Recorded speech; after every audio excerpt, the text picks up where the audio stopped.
yıllardır belki yapılması gereken Eğitim Bir Sen ve Memur Sen aracılığıyla engelli komisyonunun kurulması noktasında bir çalışmamız oldu. Bundan yaklaşık 3 ay önce.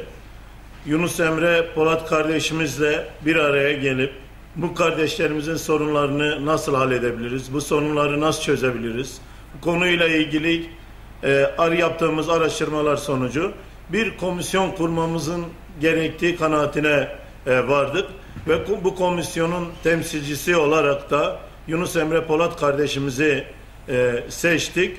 Dolayısıyla 2009 yılında ilk kez engellilerle ilgili bir sınav sistemi kaldırıldı ve bugüne kadar 2011'den 2013'e kadar yaklaşık 13 bin engelli memur kardeşimiz alındı sınavsız bir şekilde. Elbette ki Türkiye'de engelli kardeşimizin sayısı oldukça fazladır. Bu sayının daha da artırılması gerekiyor.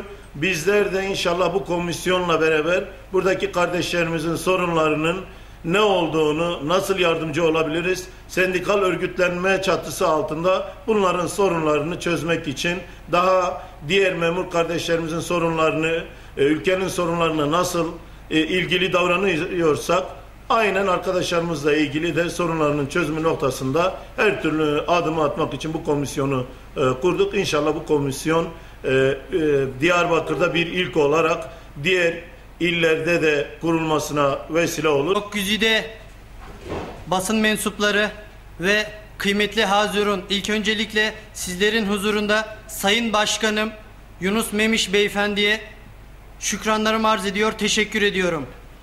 Ve biz Hacı Bektaşi Veli'nin şiarıyla bir olun, iri olun ve diri olun. Bu sendikal çatı altında engelli kardeşlerimizle birlikte örgütlenerek, teşkilatlanarak bu kardeşlerimizle birlikte hukuksal, sosyal bütün çalışmalarda inşallah bulunacağız.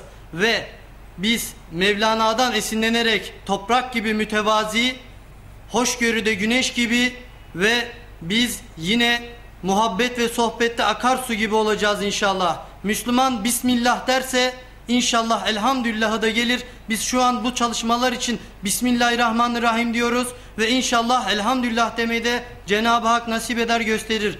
Diyarbakır'ımızın çalışmaya ihtiyacı var. İnşallah şu şiarı göstereceğiz. Çalışınca oluyor ve Diyarbakır'ımızda bütün memur engelli kardeşlerimizin bütün sıkıntılarını gidererek ve bu çatı altında engelli kardeşlerimizle birlikte hoşgörü çerçevesinde birçok çalışma yapacağız.